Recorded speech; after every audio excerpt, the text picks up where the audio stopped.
ప్రభువైన యేసుక్రీస్తు నామంలో కల్వరీ గ్రేస్ ప్రార్థనా మందిరము తరపున ప్రతి ఒక్కరికి నా హృదయపూర్వక వందనాలు తెలియచేస్తున్నాను.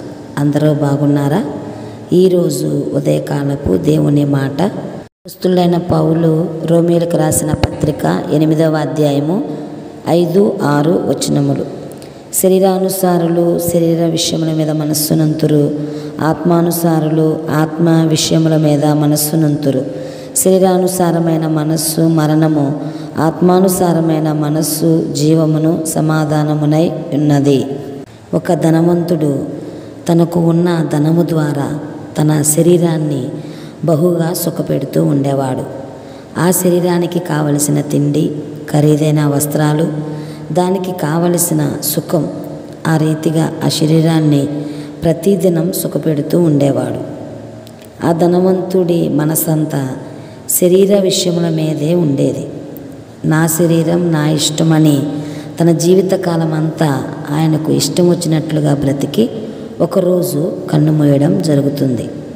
ధనవంతుడు చనిపోయాక అతని శరీరం అతన్ని వేదనకరమైన యాతనకరమైన అగ్ని జ్వాలలు కలిగిన స్థలమునకు అనగా పాతాళమునకు నడిపించినట్లుగా లూకాసు సువార్త 16వ అధ్యాయము 19 నుంచి 26 వచనాల్లో మనం చూడవచ్చు.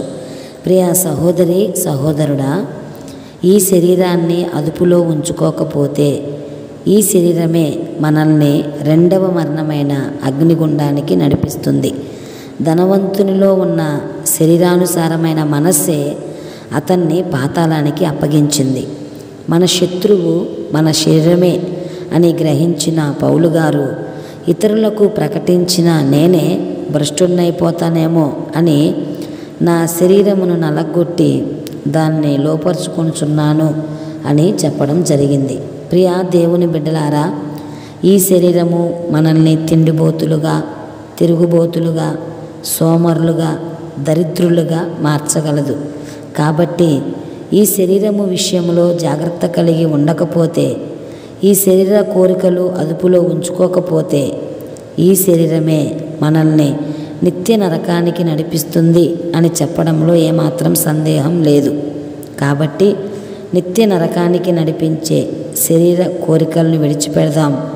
మట్టిలో మట్టి అయిపోయే ఈ శరీరమును గురించి ఆలోచిస్తూ ఆత్మను నిర్లక్ష్యం చేయకుండా నిత్య జీవానికి నడిపించే మార్గంలో నడుద్దాం. శరీరానుసారులుగా కాకుండా ఆత్మానుసారులుగా బ్రతుకుదాం.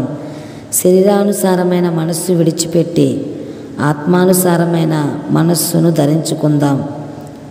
మన దేహాన్ని దేవాలయాలుగా మార్చుకుందాం. అట్టి కృప దేవుడు మనకు దయచేయునుగాక.